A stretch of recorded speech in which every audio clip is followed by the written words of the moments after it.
aí, galera, beleza? Como é que vocês estão, meus amigos? Hoje é segunda-feira, uma nova semana se inicia e já com um dossiê daqueles, onde fazemos um passeio pela Biblioteca Nacional para conhecer um pouco mais do passado, para conseguir compreender eventos recentes. E vamos falar do quê? Piratas. Hoje vamos falar sobre piratas, mas antes de explicar um pouco mais sobre isso, quero abrir o vídeo de hoje comentando sobre comprinhas internacionais e algumas coisinhas que interferem aí na disputa direita versus esquerda, para depois começarmos já a falar mais especificamente do nosso dossiê de hoje. Nas buscas aí em torno de um tema, eu achei uma coisa interessante que tem ligações com o que está acontecendo no mundo, o conflito internacional. Uma nota de 2004 que fala sobre urânio, Polícia Federal e várias coisinhas, né? O Grupo H também. A gente vai comentar sobre isso e assim a gente vai entrar no nosso quarto tema. Tem gente que talvez até conheça parte da história, e vendo talvez aquela foto, ela não é muito, como posso falar, uma foto muito incomum. À esquerda ali tem uma seringueira. A gente vai falar de borracha hoje, não só de borracha. Vamos falar de algumas coisas que aparentemente só tem no Brasil e que ao longo do tempo foi se espalhando pelo mundo. E depois eu quero falar mais um pouco do povo brasileiro, trazer algumas notas do passado. Quero falar algumas coisas ligadas à borracha. Eu vou falar muito de borracha no vídeo de hoje, pra gente conectar, principalmente esses dois temas, que são os maiores, com o quinto tema do vídeo de hoje, que tem ali a foto do Haddad da Marina. E aí sim, muitas coisas que estão acontecendo atualmente sobre o nosso Brasil, sobre o nosso futuro. E se der tempo no fim, tem mais notícias do Brasil do Dilma, né? O Brasil que deu errado. Mas vamos lá. E vejam só, gente. A turma ontem nas redes sociais, uma parte estava triste, chorando, a outra estava mandando fazer o L. E o tema que gerou esse debate foram as compras internacionais. O famoso site aí, AliExpress, agora quando você vai tentar fazer uma comprinha, você coloca lá o produto, o site mostra para você não só o valor do item, como o valor do frete, e agora, abaixo do frete, tem um novo campo, impostos. E que, como você pode ver, um produto que custa R$ 423 tem um pequeno imposto de R$ 392. Como o economista sincero diz, começou a cobrança do amor. O imposto é quase o produto. É quase o mesmo preço do produto. O Otávio, ele coloca aqui outro item e faz um pequeno cálculo para calcular. Não é que é quase igual, é só 92% de imposto. Tá bom para você? Isso aqui para produtos que custam mais do que $50, né? Aí Bolsonaro comentou um pouco sobre isso. Bolsonaro compartilhou aquela nota ali do Estadão. Foi a notícia, então a gente comentou até um absurdo sem tamanho, né? Como a imprensa arruma um jeito de passar pano. Eu acho que deve ter aquelas redações nos jornais bem grandes, né? Aí tem aquela sala tipo um aquário, que os jornalistas, né? Os novatos ficam assim olhando, né? Você vê assim pelo vidro, aquela galera, cabeça branca, experiente. E aí? E aí? Como é que a gente vai defender o Lula? E agora? Como é que a gente vai passar pano pra compra internacional? Aí um fala, já sei. Vamos falar que o Lula libertou pessoas do vício do consumismo. Pronto. Vejam só como são as coisas, né? Parece piada, mas não é, gente. Ó. Antes viciados em Shopee e Shein, agora eles se assustam com impostos e dizem que vão se controlar. Lula curou o consumismo das pessoas, segundo o Estadão. É o passapanismo no novo patamar. Eu até me assustei, eu olhei rápido e falei, deve ser a Miriam Leitão? Não, é o Estadão. Aí Bolsonaro fez questão de relembrar, né? Na era dele. Repito, qualquer iniciativa para taxar compras por aplicativos como Shopee, AliExpress, Shein, etc. não contará com minha assinatura, né? Fraudes existem em muitos serviços e a solução é aperfeiçoar a fiscalização, não aumentar taxas. Nossa política é de reduzir impostos. E tá todo mundo vendo, né? Ainda tem outro ponto. No governo Bolsonaro ainda se discutiu a possibilidade de ampliação para 100 doletas. Você pode comprar 100 doletas e ficar tudo de boa. E antes só de avançar, olha como é engraçado. Quando o cara sai do Brasil, vai pro exterior, ele pode voltar com a quantia. Pode comprar nos free shops da vida. Agora, por que o cidadão comum não tem que seja uma cota anual? Não, você tem aqui uma cota anual, você pode comprar $1.000 anualmente. Porque só quem tem condição de viajar lá pra fora e comprar esses $1.000 é quem tem dinheiro. Por que o pobre não pode ter os mesmos privilégios dos ricos? Por que o Lula não concede pro pobre os mesmos privilégios que os ricos? E o pior é, que é o seguinte, os ricos têm esse privilégio toda vez que viajam. Cada viagem é $1.000 que pode trazer. Isso parece bem justo, né? A gente sabe como é que o governo do PT funciona.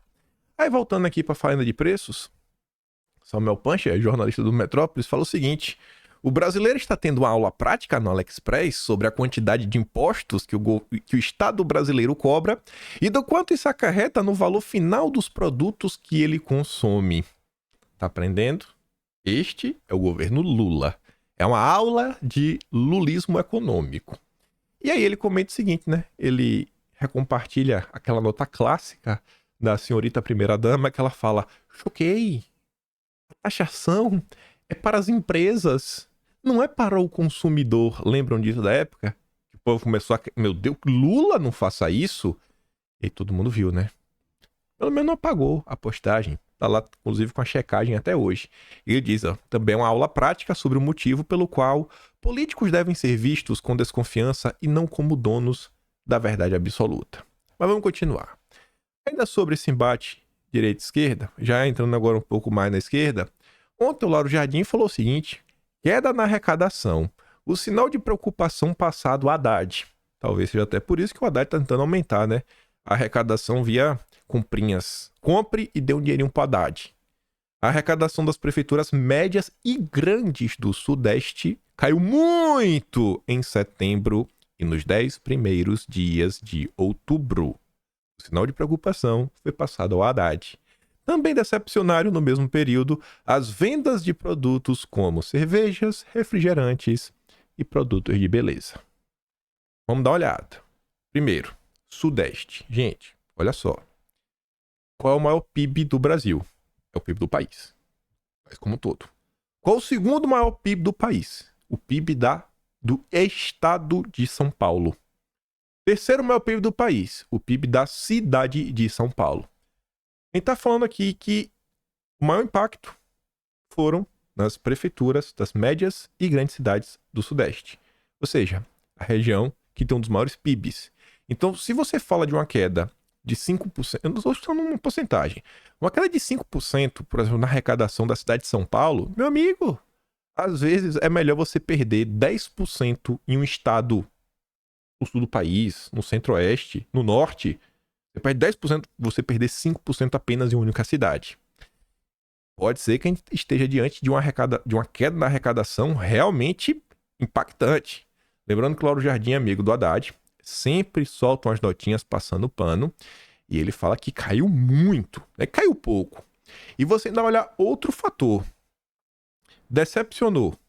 Venda de produto como cerveja, refrigerante e produto de beleza. Esquece refrigerante. Refrigerante tanto faz. Mas vamos pensar no homem e na mulher. O homem gosta da cervejinha. A mulher gosta de um produto de beleza. Se tá caindo pro homem cerveja, pra mulher produto de beleza, tá dizendo o seguinte, ó.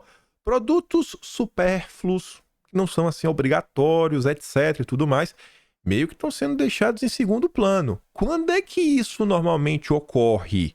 Quando estamos diante de um cenário economicamente ruim, onde as famílias estão passando por dificuldades, porque ela, cara, já tá agora começando a cortar o supérfluo e agora tá complicado.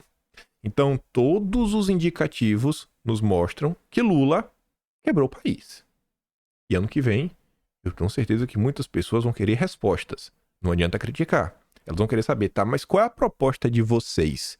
Por isso que eu sempre tô batendo na tecla. Precisamos discutir um projeto de país. A direita, nossas lideranças têm que ser mais propositivas, ainda mais agora que estão na oposição. Mas vamos continuar. Ainda sobre o caso do bis, olha que engraçado, né? Eu não sei se a turma tá tentando realmente destruir a bis ou não, mas eu não acho que isso aqui ajuda muito. Paulo Pimenta e Vadir Damus. Ambos fazendo propaganda para Lula e Felipe Neto e com um bis no meio. Leonardo Coutinho comenta o seguinte: parece problemático o ministro da Secretaria de Comunicação e o secretário nacional do Consumidor usarem suas contas oficiais para fazer propaganda de um doce que finge ser chocolate. Claro que não é comercial pago, mas segue sendo esquisito, possivelmente irregular, a meu ver.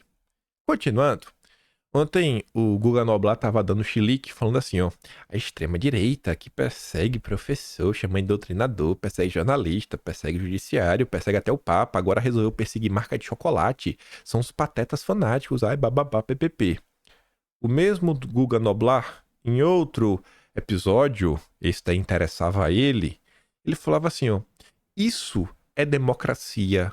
Boicotar, criticar, isso sim, mas censurar não. A galera quer decidir para que o que é arte e proibir o que não gosta. Uai.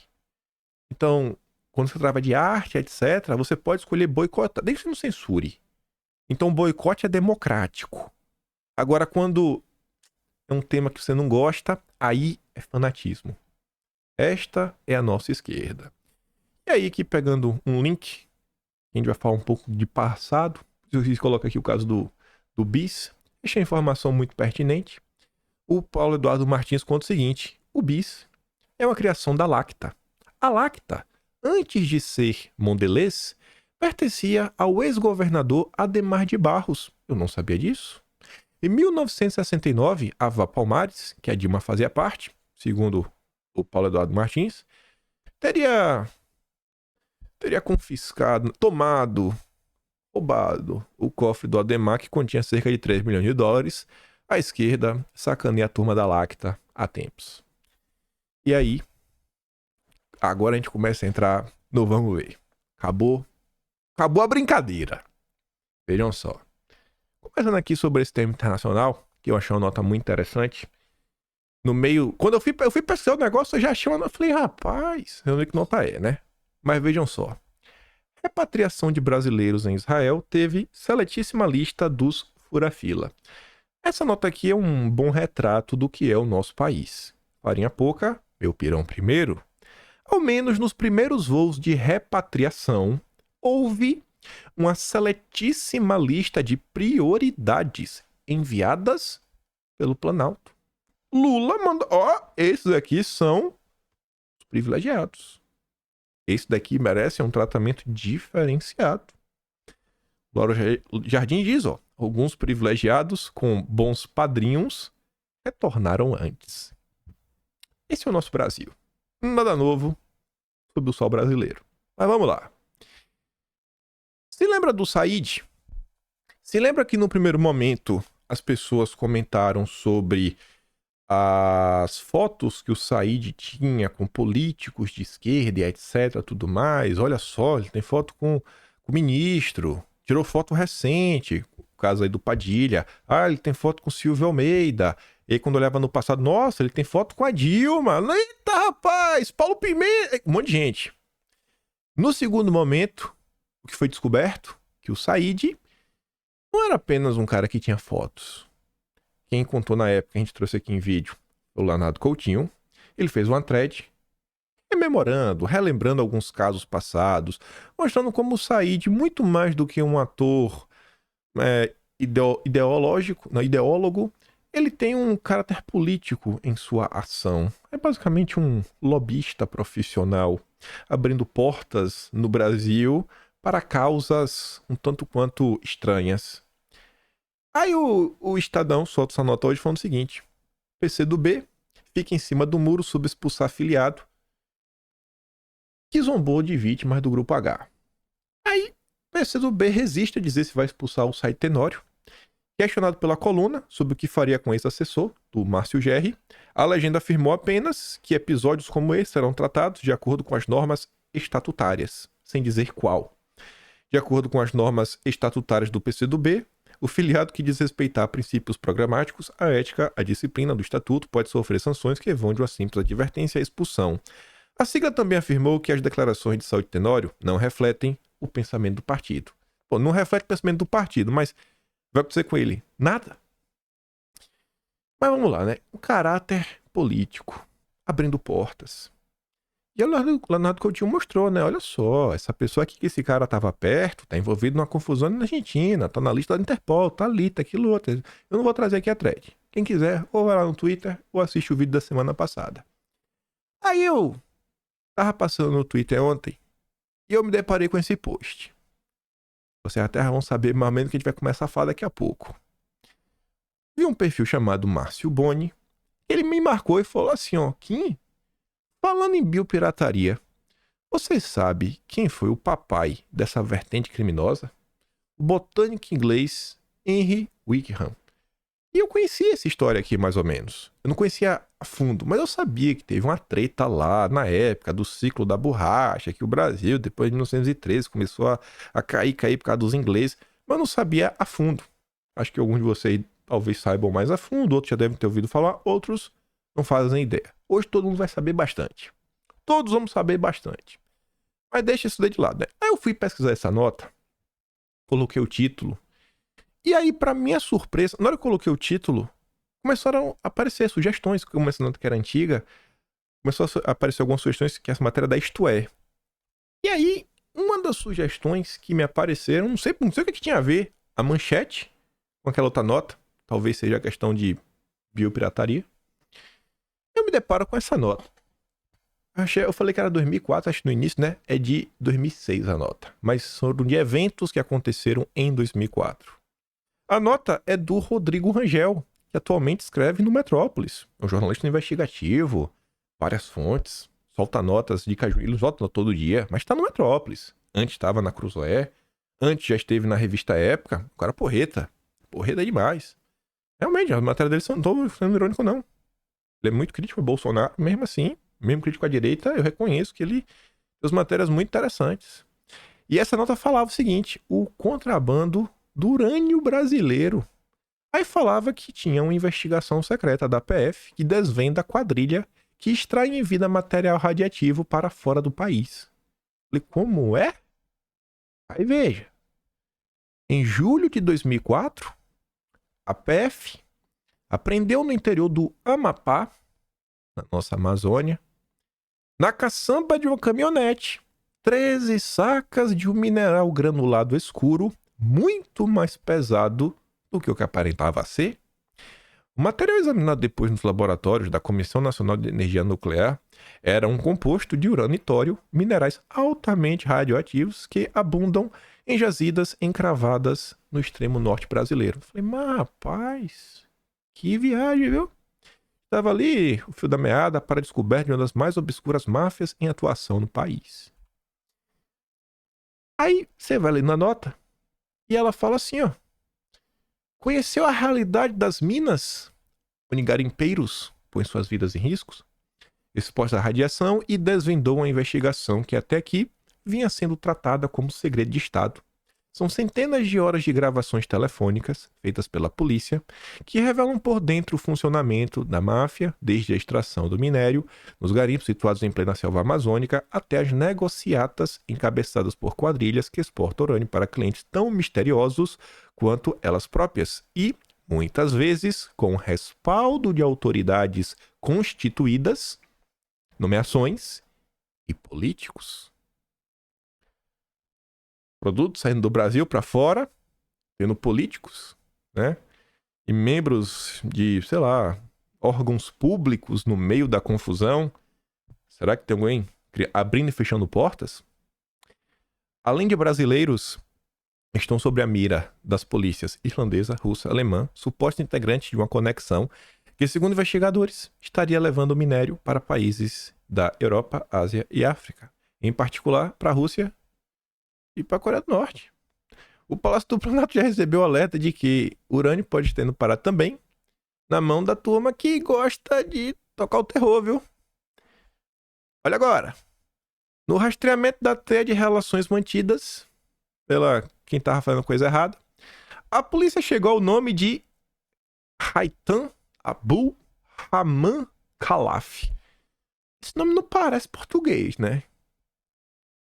Um libanês apontado como elo com o grupo H. Vejam só como são as coisas. Vejam só como são as coisas. Muitas vezes vemos aí problemas ao redor do mundo e para você resolvê-los, muitas vezes o melhor caminho é você evitar que esse problema aconteça. Aí para e pensa o seguinte: para você criar qualquer tipo de conflito, né, você tem que ter algum capital para você tirar a coisa do papel. Você quer a confusão, você obter ferramentas para os seus planos, etc, tudo mais. Vou até deixar nessa imagem aqui. Você tem que ter isso daí. Agora, se não tem coisa lá chegando que pode ser utilizado para criar confusões das mais diversas, etc, tudo mais. Imagina se no Brasil, se na década de 80 já tivesse bonitinho, bem desenhado, na criação da nossa Constituição, um código de mineração bem feito, bem estruturado, para realmente permitir que as pessoas que querem fazer a coisa certa tenham acesso à lavra. Vai lá, cara, explora. E aí você vai certinho, que tem aquela regularização fundiária, que você sabe, ó, aquela terra tá ligado a esse CPF, ou esse CNPJ. Você quer essa terra? Então, pera, tá sob sua responsabilidade, cara. Você pode responsabilizar pessoas. Então a gente pode ter um ganho econômico, a gente pode evitar problemas, tanto nacionais quanto internacionais. Gera empregos, mas não.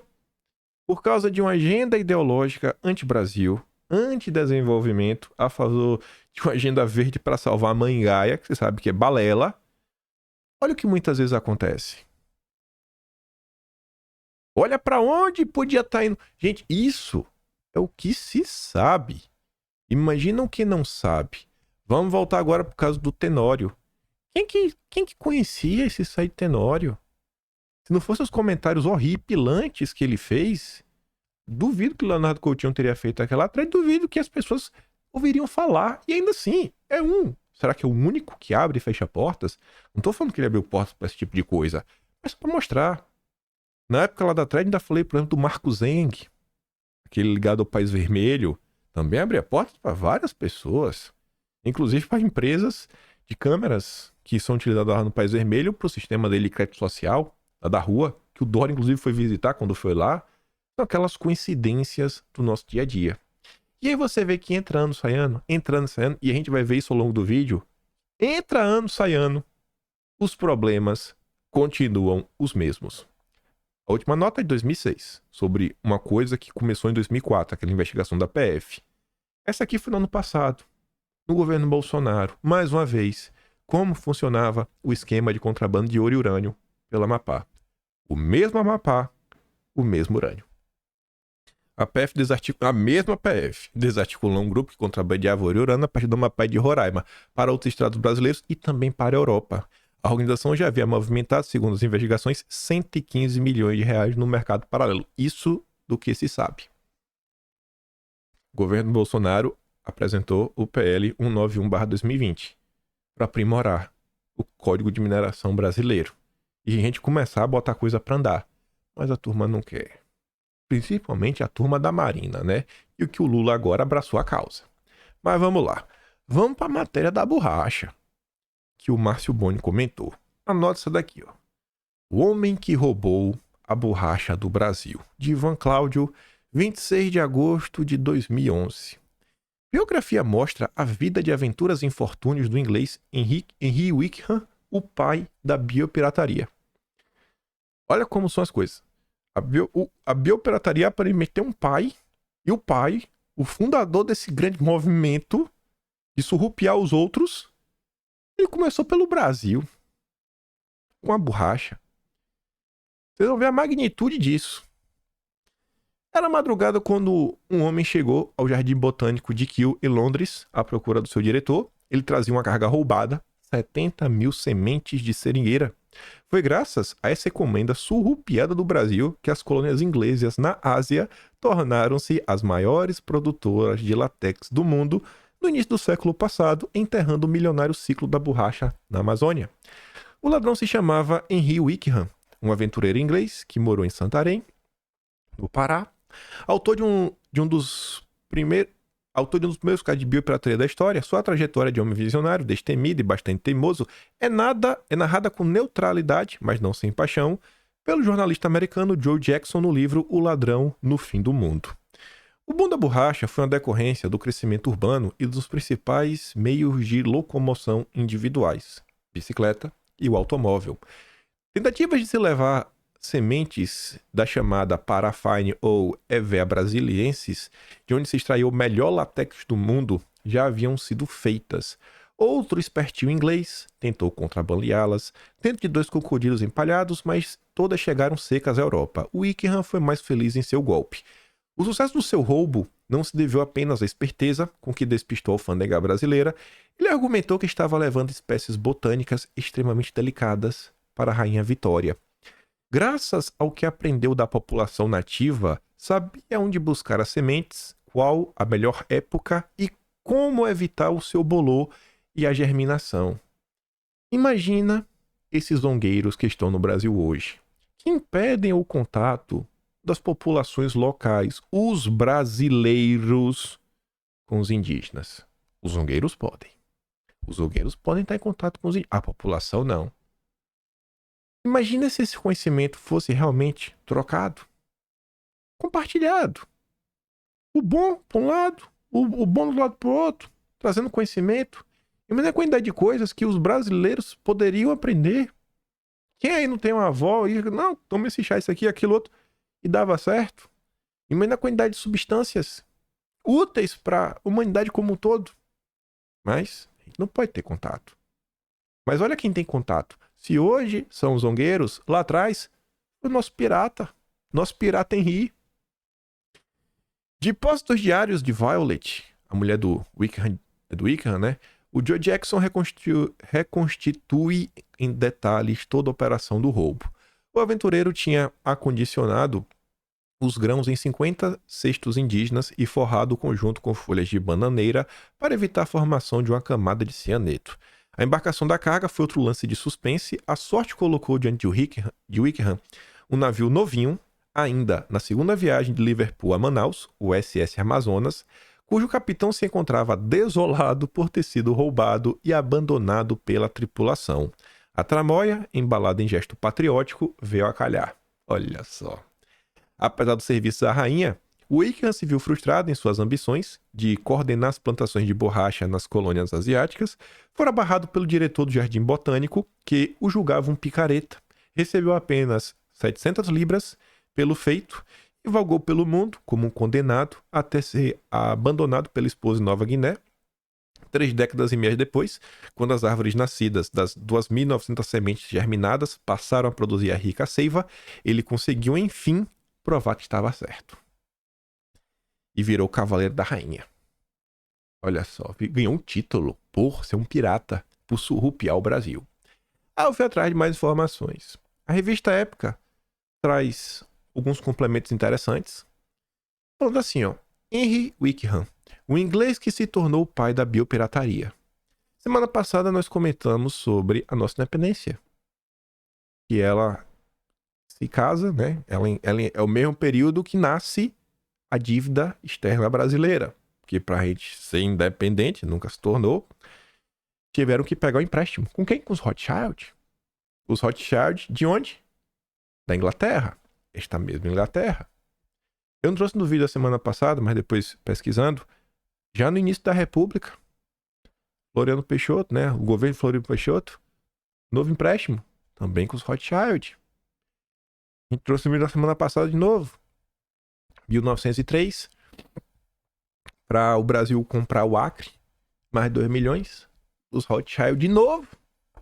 1923, para o negócio lá, né? O café, mais empréstimos com o Rothschild. Então tá o tempo todo lá, sempre com a galera da Inglaterra. Essa Inglaterra tá demais. Só faz surrupiar do Brasil. Aí, a nota da época diz que entre 1880 e 1913, a Amazônia viveu sua bela época. Em 1907, o consumo per capita de diamantes em Manaus, a capital do Amazonas, era o mais alto do mundo. Manaus era tida como a nova Paris. Não tô brincando. Lá o custo de vida chegava a ser 4 vezes mais alto do que o de Londres ou Nova York. Manaus foi a primeira cidade da América do Sul a ter uma rede de bondes elétricos. Teve também o maior porto flutuante do mundo, com recorde de movimentação de embarcações. Em 1906, pelas águas do Rio Negro escoaram riquezas suficientes para pagar 40% da dívida anual do Brasil. Entendeu agora porque eu falei da dívida? Tava lá. O Brasil tinha o monopólio mundial do látex. Tava lá os Ford produzindo seus carrinhos. Nossa, já tinha... A gente vai falar um pouco sobre isso, né? O domínio da vulcanização. Nossa, tava aqui fazendo pneu, etc, tudo mais. E aí... E acabou o ciclo da borracha. 1913. É a data do declínio. Um símbolo desse período de ouro ainda pode ser encontrado em Manaus, o Teatro Amazonas. Inspirado na ópera Garnier de Paris, a razão dessa prosperidade era a seringueira Hevea brasiliensis, dispersa na floresta amazônica. Ela produzia uma borracha de qualidade única no mundo e tão essencial para o transporte, a comunicação e a indústria da época como o petróleo é hoje em dia. Em 1913, esse mundo de riqueza sofreu um golpe mortal, quando a borracha extraída de seringueiras plantadas por britânicos no sudoeste da Ásia invadiu o mercado com a mesma qualidade e preços mais baixos. E por que os preços eram mais baixos? Por causa do seguinte: só tinha na região amazônica. E lá na região, além de ter alguns problemas ligados, inclusive, a doenças, pragas, estava disperso de forma natural. Estava lá. Então, você vai numa árvore aqui, a outra tá lá, etc, tudo mais. E já estava lá. É do jeito que a natureza entregou. Já a Inglaterra é engraçada, né? Ela acha que ela era dona do mundo. Países no outro lado do planeta é minha colônia. E todo mundo trata com os grandes democratas. Nossa, a Casa Real. A Casa Real que colocou países na grande miséria, nunca os libertou, só extraiu tudo que tinha pra tirar. Enfim, então quando eles levaram pra lá, ao invés de estar como na Amazônia, tudo disperso, uma árvore aqui, uma árvore acolá, eles botaram tudo de linha, tudo bonitinho, tudo pertinho. E aí quando deu certo, mas deu certo mesmo. Você criou uma monocultura. Sabe, um modelo perfeito de exploração. E aí, eles tiraram até o talo. Aí não tem como não ficar barato. Olha como são as coisas, né? Não tem nenhum bestinha. E ainda na colônia, né? Imagina como não era o preço. Não é como não era a mão de obra, né? Era capaz de nem pagar. Mas não vamos falar da rainha. Essa história é bem conhecida. Bem menos é do aventureiro responsável pelo ciclo do fim da borracha na Amazônia. Em 1876, Henry Wickham, que se estabeleceram em Santarém, no Pará, às margens do rio Tapajós, contrabandeou 70 mil sementes de Hevea brasiliensis para o Royal Botanic Gardens de Kew, uma famosa instituição britânica com 250 anos de história no estudo de botânica, né? Também de roubo. O Wickham escondeu as sementes dentro de cestos trançados sobre folhas de banana, disse que transportava apenas espécimes exóticos e delicados para os jardins da Rainha Vitória, a monarca da época. Não foi incomodado pelos representantes da dona brasileira, encarregados de vistoriar o navio a vapor inglês em que viajava. Ponto. Uma coisinha.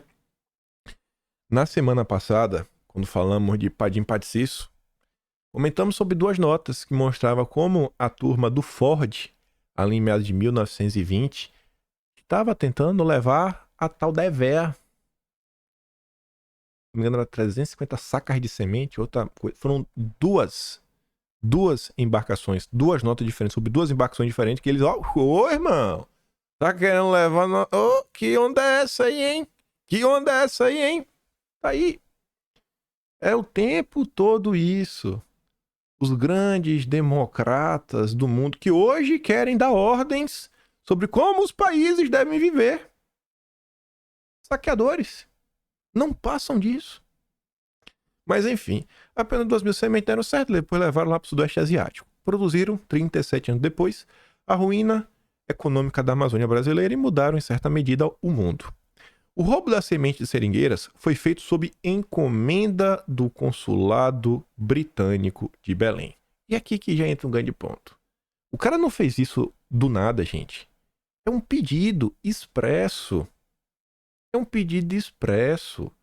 Olha o que aconteceu ao longo do ano de 2022, onde antes dos políticos começa com as ONGs, inclusive a instituição Perseu Abramo, vamos falar logo dela, ligada ao PT, começou a conversar com os parlamentares americanos para resolver, para se unirem em prol da democracia. Sabe o que eu tô falando, né? E aí esse ano saiu aquela nota da Financial Times mostrando como o Biden garantiu a democracia. Garantiu. A democracia venceu. O amor venceu. Tá todo mundo vendo.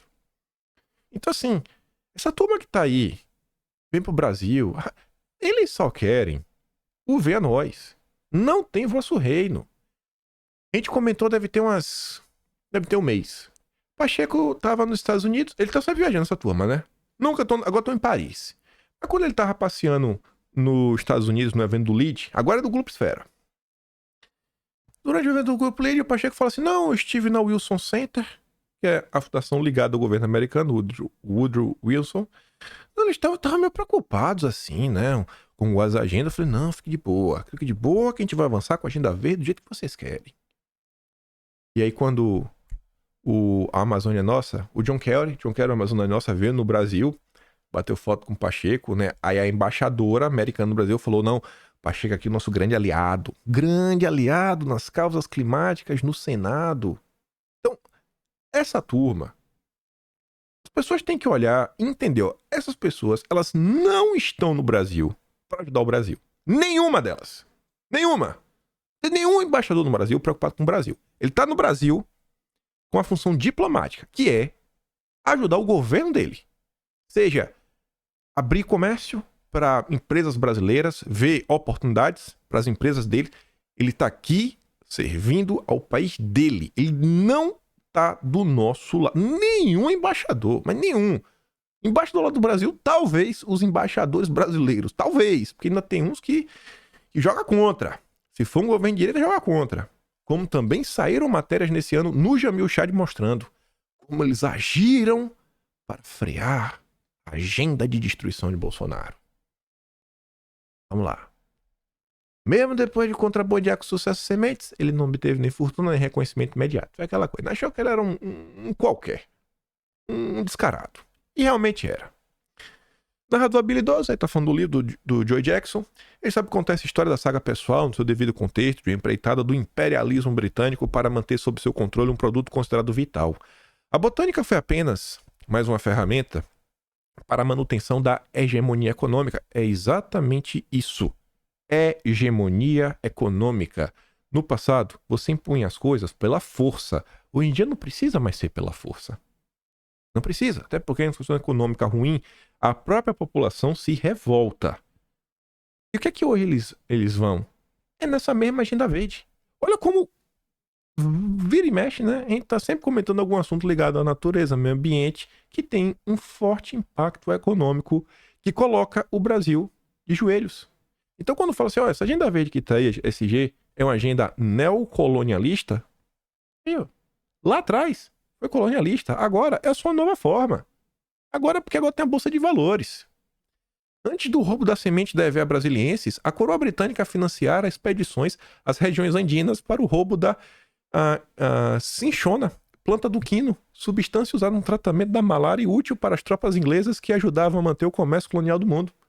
É o tempo todo tirando dos pobres.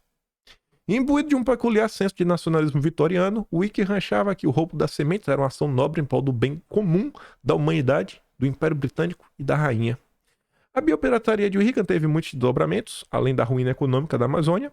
Ela deu à Inglaterra um monopólio global sobre um produto estratégico que durou até a Segunda Batalha Mundial, na Segunda Confusão Mundial, e a popularização da borracha sintética. A gente vai chegar lá.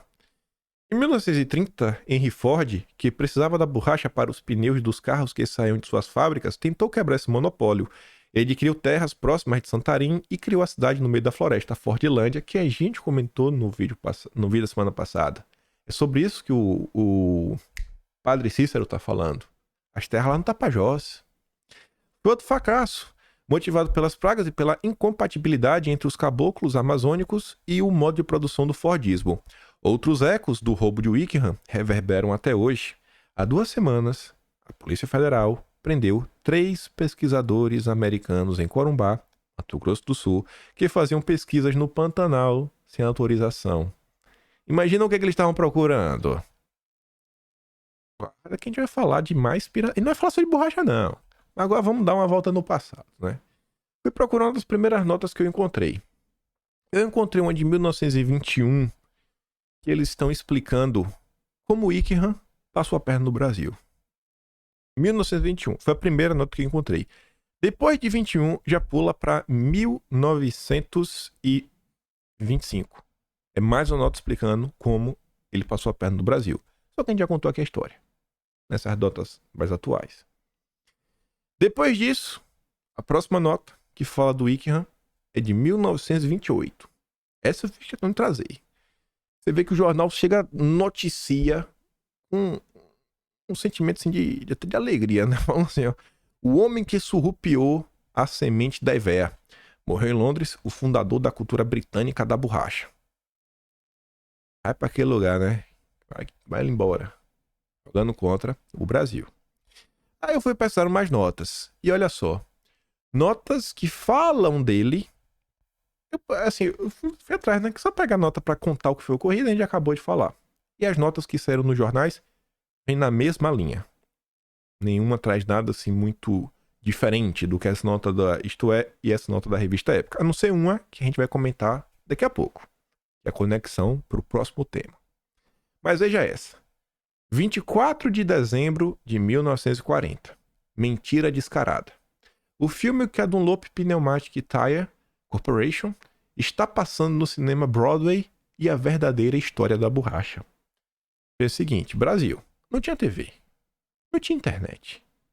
As pessoas às vezes não sabem porque o Brasil não estava mais usando tanta borracha como no passado. Não tinha mais aquela era de ouro. Não é como as coisas são hoje em dia. Hoje em dia, com o conhecimento que a gente tem, quantas pessoas sabem dessa história? Aí, olha como essa turma é. Essa turma não se contenta com roubar. Eles ainda têm que inverter a história. Né? Recontar a história. É como se fosse a turma da esquerda. Olha como são as coisas. Em 1940, não só roubaram, queriam, né, recontar a história. Revisionismo histórico. Aí a Dunlop, que é produtora de pneus até hoje, produziu um filme e tava passando nos cinemas. E o cara tá criticando, falando que esse filme é mentiroso do início até o fim. Aí, olha esses 4 parágrafos. O filme em apreço é propaganda dos pneus Dunlop e alguém deve estar levando algum pela sua exibição.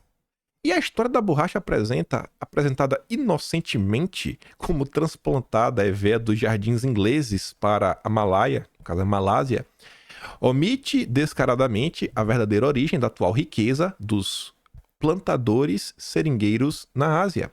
Essa origem foi ontem referida pelo Radical.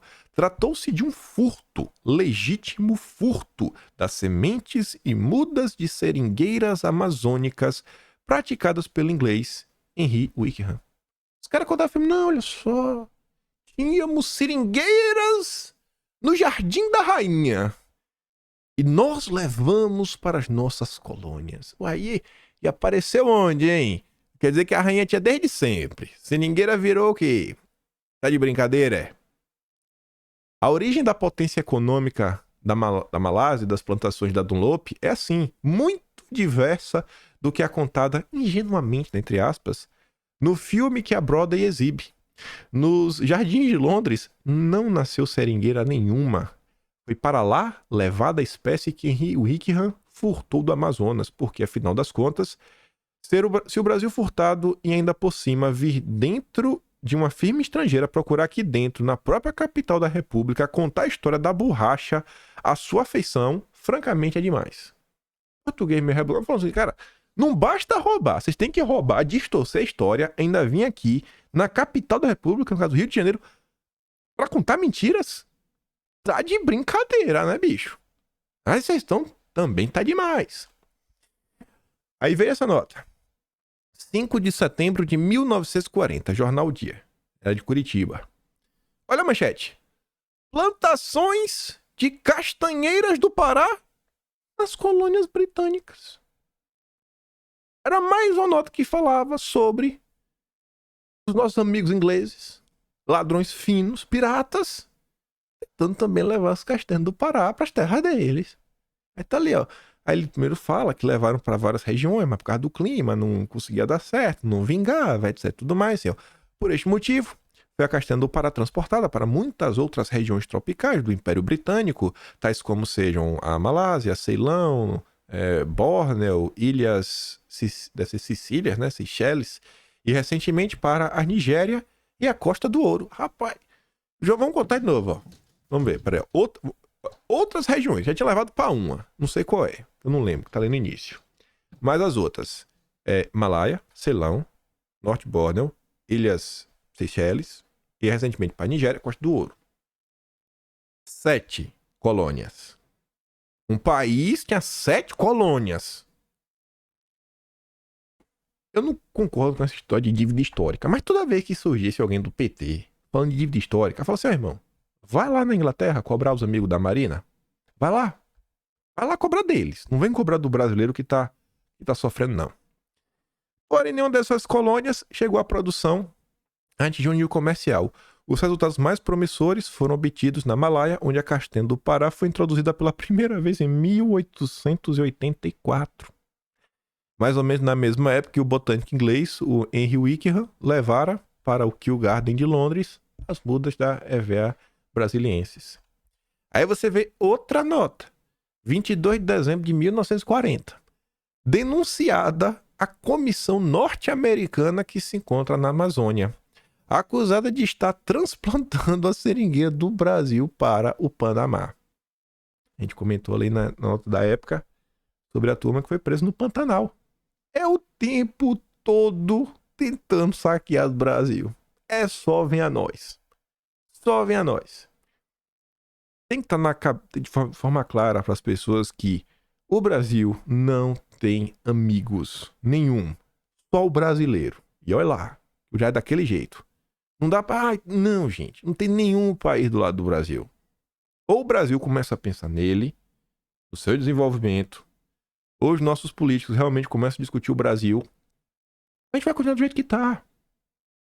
Olha a história do Brasil. Olha com os outros elementos. O Brasil tem um problema político? Tem. O Brasil tem maus representantes? Nem precisa comentar. Fizeram muitos erros ao longo dos anos? Sem sombra de dúvidas. Mas não dá para esconder também, né? Essa ajudinha para dar errada vindo do exterior. Outra nota. 30 de dezembro de 1940. Denunciada a comissão norte-americana que se encontra na Amazônia, acusada de estar transplantando nossa seringueira para o Panamá. Aqui é outro jornal, né? Correio do Paraná. Ambos comentando sobre isso. Então a turma tá o tempo todo aí aprontando. Aí você vê um período mais recente, mas não os dias atuais. 2007. Paranoia, anti-biopirataria, atrapalha a pesquisa. Sempre a turma da Globo contra os interesses da nação. A Globo é inimiga do Brasil. A Globo, biopirataria, olha o que eles acreditam. Eles acreditam em biopirataria. Ai, o bom de bocó. Caso do primatólogo naturalizado que foi preso revela regras exageradas no Brasil. Pesquisadores afirmam que, se seguirem legislação, desistem de trabalhar. Então vai embora. Mas sabe qual é o pior? Essa nota que foi publicada em 2007 na Globo, do G1, nem escrita no Brasil foi apenas uma tradução. Essa nota é do New York Times. Olha o nome do escritor, Larry Hotter. Pelo amor de Deus. Pegando nota de gringo que odeia o Brasil para atuar contra nós. É o tempo todo isso. Mark Van Rosmalen é um primatólogo de renome internacional, cuja pesquisa na Amazônia resultou na descoberta de 5 espécies de macacos e um novo gênero de primata. No entanto, exatamente devido a esse trabalho, Rosmalen foi pouco tempo condenado a cerca de 16 anos de detenção e preso em Manaus. No início de agosto, os advogados dos cientistas conseguiram que ele aguardasse em liberdade enquanto apelavam na condenação fundamentada em acusações resultantes de uma investigação sobre suposta biopirataria. Representantes do governo brasileiro afirmam que não se trata de hostilidade contra os cientistas e que estão simplesmente tentando proteger o patrimônio natural e genético do país. Na década de 70, a empresa farmacêutica Squibb utilizou o veneno da jararaca para ajudar a desenvolver o captopril, usado no tratamento de hipertensão e insuficiência cardíaca, sem pagar os royalties que os brasileiros alegam ter direito de receber. Mais recentemente, membros de tribos indígenas brasileiras queixaram-se de que amostras do seu sangue foram colhidas em circunstâncias supostamente antiéticas, estavam sendo usadas pesquisa genética no mundo todo. Entra ano, sai ano, tá aí. Desde 1800. Mas calma que tem mais. Teve uma nota do passado que falou um pouco mais sobre a questão da borracha, do Henry Wickham. Eu falei, isso é interessante. E vejam como são as coisas. Foi publicado na revista Reação Brasileira, novembro de 43. Dentro dessa revista, na parte 33, tem essa nota que começa... É uma nota longa, fala sobre a borracha como um todo. E aí tem um tema nessa nota que é o seguinte: a tragédia da borracha. A história da borracha é por demais conhecida. Os primeiros brancos que desceram o Amazonas levaram à Europa a história dos índios da várzea, que possuíam sapatos de borracha para andar no terreno úmido, bolsões de borracha para carregar água e cujas crianças brincavam com bolas que pulavam. E, com a história, lá Condamine levou para a França amostras de borracha em 1753. Capaz, então, se já tinha uma bola que pulava, então, irmão, quem inventou futebol foi os índios brasileiros. Teve que agora rediscutir isso daí, né? A patente do futebol. 1750, já tinha levado para a Europa. O europeu não deu muita atenção à novidade, e quando Priestley descobriu que a borracha servia para apagar o risco de lápis no papel, nas lojas, em 1770 surgiram os primeiros prismazilos de borracha, que era útil ao homem branco pela primeira vez. Aí essa nota vai continuando e fala assim, ó. Depois descobriu-se que a borracha tornava os tecidos impermeáveis, apareciam as primeiras capas, que tornavam pegajosas quando os dias ficavam quentes, duras quando esfriava muito. O sucesso foi quase nulo. Só no fim da primeira metade do século XIX, que a Goodyear, pneus, e depois Harcock apresentavam ao público a primeira borracha elástica e resistente de propriedades não mutáveis ao sabor da temperatura ambiente. Foi descoberta a vulcanização por ação do enxofre combinada à borracha liquefeita ao fogo. Estavam abertos largos horizontes a parar hard rubber. Em 1860, o consumo da borracha já era apreciável. E o látex das révias, que até então só vertia na selva Amazonas e era coagulado por defumação, exposto à fumaça quente que as cascas de castanha e outras produziam, começou a ser cobiçado pelos ingleses. Cobiça. 1860. Cobiça. Aí que vem engraçado agora. De 1871 a 1880, a borracha fina do Pará representou 5,5% da nossa exportação. Foi crescendo, crescendo, crescendo, até chegar ao pico na primeira década do século XX, que atingiu o máximo valendo 28,2% do valor de tudo aquilo que o Brasil exportava. Era o petróleo da época. E aí passaram as pernas, a partir de 1903. Né? Mas aí a nota continua, e ela traz uma informação, que aí agora nos conecta com o tema seguinte.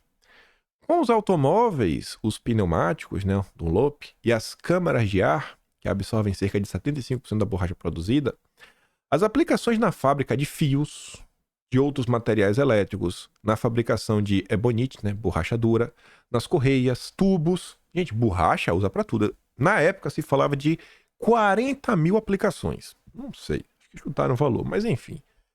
A borracha é hoje considerada o produto bélico mais importante do grupo dos não minerais e justifica a frase do Firestone, também produtor de pneus, que em 1917 a classificou o mais importante produto do mundo. Produto bélico. Aí veja como são as coisas.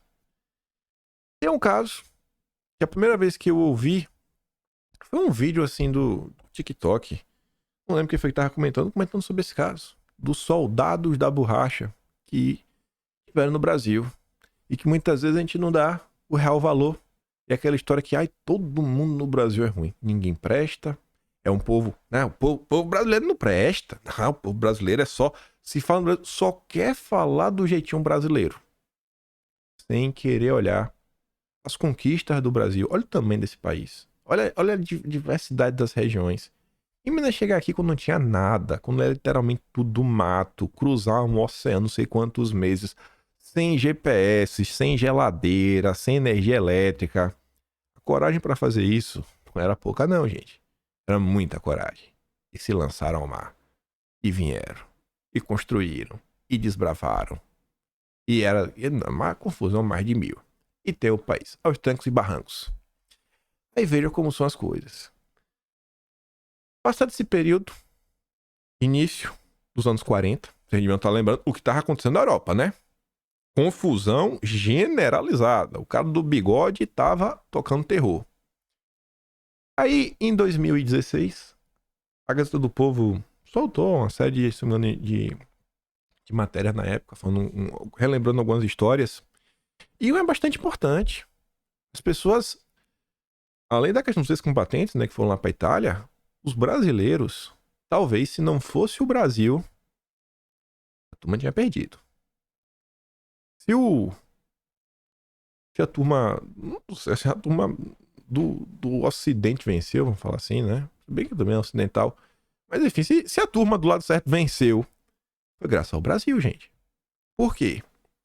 Soldado da borracha. Os escravos do século XX, em plena Segunda Batalha Mundial, né? Falava o seguinte, que quando estava o pau torando, perto de 55 mil brasileiros enfrentaram doenças fatais, passaram fome, estavam presos aos domínios dos coronéis, donos de seringueiras na região amazônica. Muitos desses soldados deram a vida, literalmente, para alimentar a indústria bélica americana durante o conflito e fornecer insumos para pneus, por exemplo, e tantas outras coisas. Humildes, eles foram recrutados para trabalhar na extração da seringa com a promessa que voltariam de lá milionários. Estima-se que mais da metade dos aliciados, pelo então Serviço Especial de Mobilização de Trabalhadores para a Amazônia, era um acrônimo para SEMTA, acabou vindo a óbito devido a condições insalubres em que foram submetidos. Todas as garantias eram inexistentes. A falta de pagamento e a fiscalização desleixada do governo viraram regra. O resultado foi um tratamento desumano a esses soldados que ajudaram a garantir a vitória dos aliados durante a batalha, né, mais apocalíptica que o mundo viu. Os soldados da borracha voltaram a viver um sistema feudal escravocrata. Pontua Volney Oliveira, pesquisador do assunto e autor do projeto do livro Os Soldados da Borracha, Os Heróis Esquecidos, lançados em 2015. A maioria dos soldados era formada por nordestinos que tinham sofrido com períodos de seca nos anos anteriores. E o que foi que rolou? Tava o pau torando lá na Europa. Aí os japoneses, que eram inimigos dos Estados Unidos, eles bloquearam os produtos asiáticos da borracha que forneciam matéria-prima para os aliados. Foi um negócio lá do Pearl Harbor. Aí você entende porque tinha um navio mamilo ali no Pacífico também. Acabou. Ali o Sudeste, né? As colônias, não vai chegar mais. Não tem borracha para vocês. E agora? Como é que faz um tanque sem uma borracha? Como é que faz um aviãozinho sem borracha? E tantas outras coisas que precisam de borracha, que seja um sapato, uma bota. Como você faz sem borracha? Não tem mais.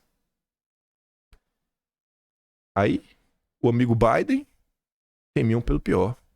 Afinal, a borracha utilizada era quase toda, né, em indústria bélica. E as atenções se voltaram para a Amazônia. Grande reservatório natural do látex. 300 milhões de seringueiras pronto para a produção de 800 mil toneladas. Só que o baixo número de seringueiros na época, borracha, o Brasil tinha jogado a toalha já, né? Os ingleses levaram a melhor. Fizeram questão de logística, lá foi tudo, lembra, a monocultura, tudo bonitinho para produzir barato. No Brasil tá esparso, ao longo da mata.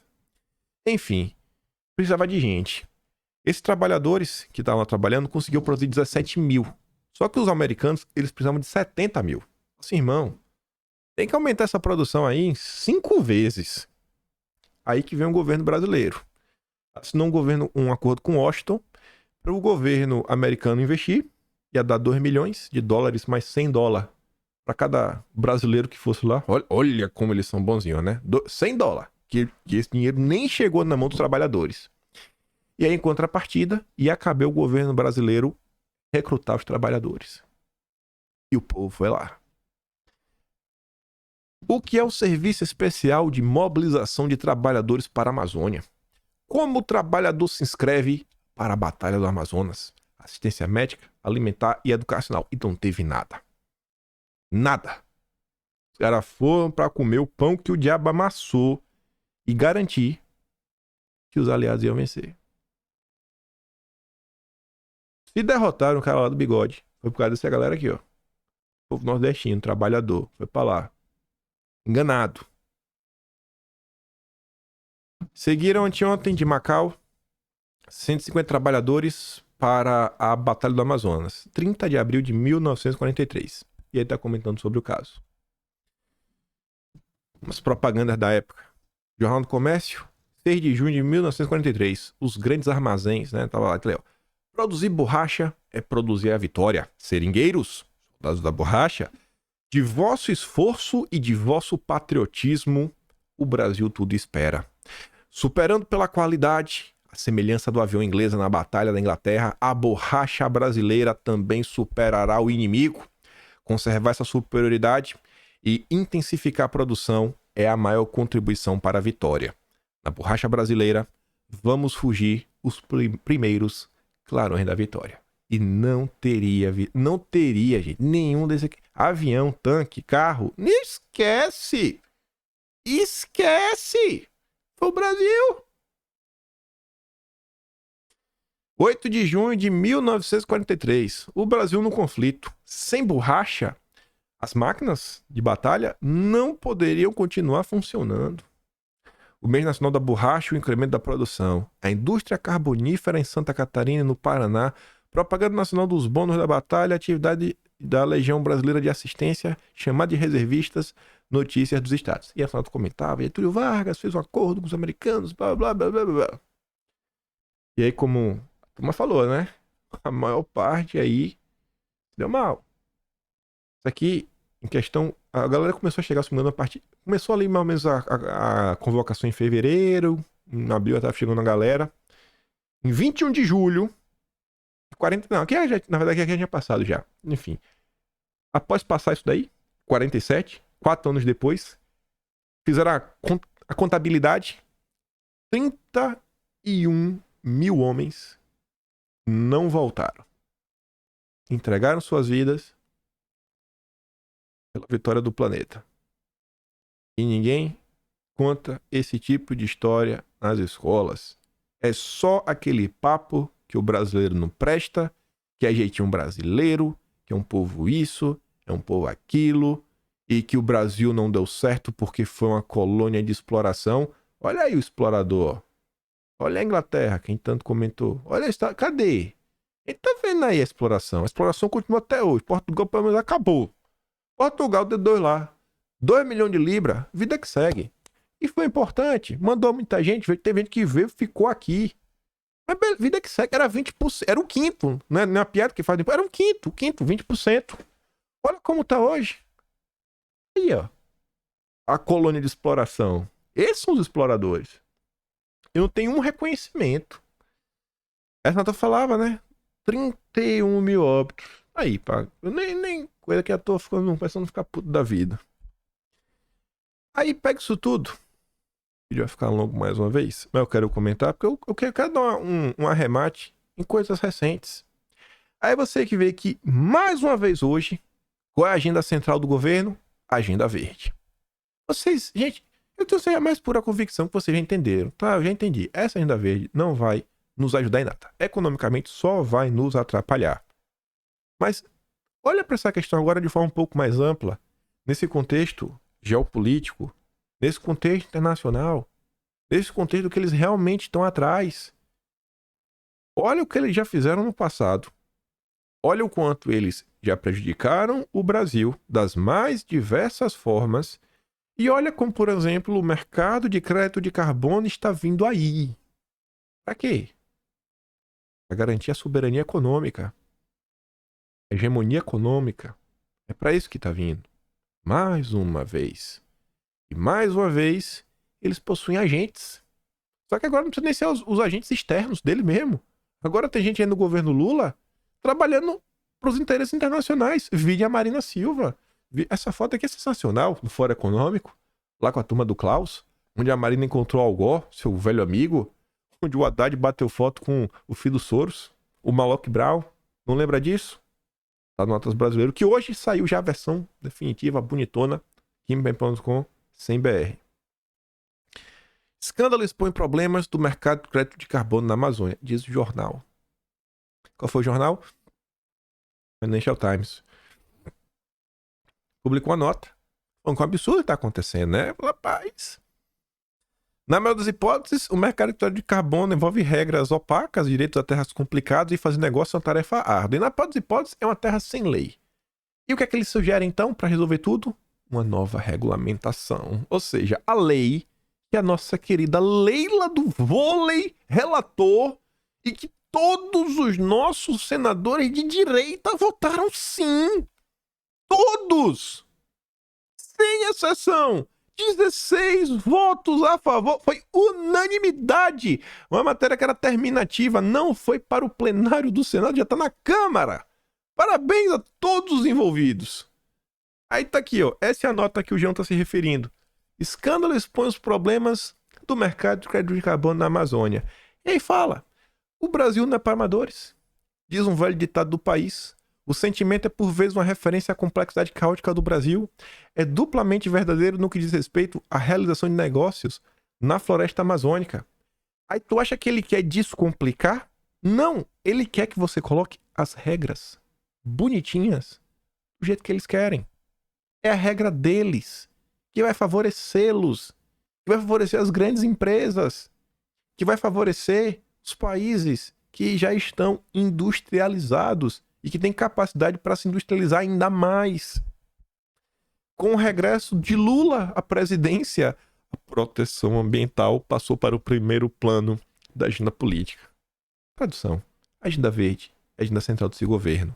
E com ela pressa em aproveitar muita oportunidade, né, que acompanha a transição verde. Muita oportunidade. O mais exuberante tem sido o mercado de crédito de carbono. Sensacional. A Amazônia oferece uma oportunidade incomparável para os empreendedores gerarem créditos. Vem cá, e vai quanto disso daí pro povo? Como é que o povo ganha dinheiro com isso? Vai contratar quantas pessoas esse mercado de carbono aí? Só o dono da terra, né? Vocês têm terra na Amazônia? Será que a terra de vocês está apta a gerar crédito de carbono? Mas vocês vão pagar, viu? As empresas que vão compensar. As empresas que vão compensar, ela vai repassar o preço pra você pagar, viu? É isso que está acontecendo. E todos os senadores de direita votaram sim. Estes créditos são normalmente vendidos a grandes empresas internacionais. E aí o Financial Times fala do escândalo. Um esquema aí, né, de créditos fraudulentos. Estas complexidades foram reveladas por um escândalo cada vez mais profundo no enorme estado amazônico do Pará, onde os procuradores intentaram ações judiciais contra 3 projetos de crédito de carbono. Os investigadores alegam que as empresas pouco conhecidas por detrás dos projetos confiscaram terras públicas para utilizar na sua tentativa de gerar créditos de carbono e lucros.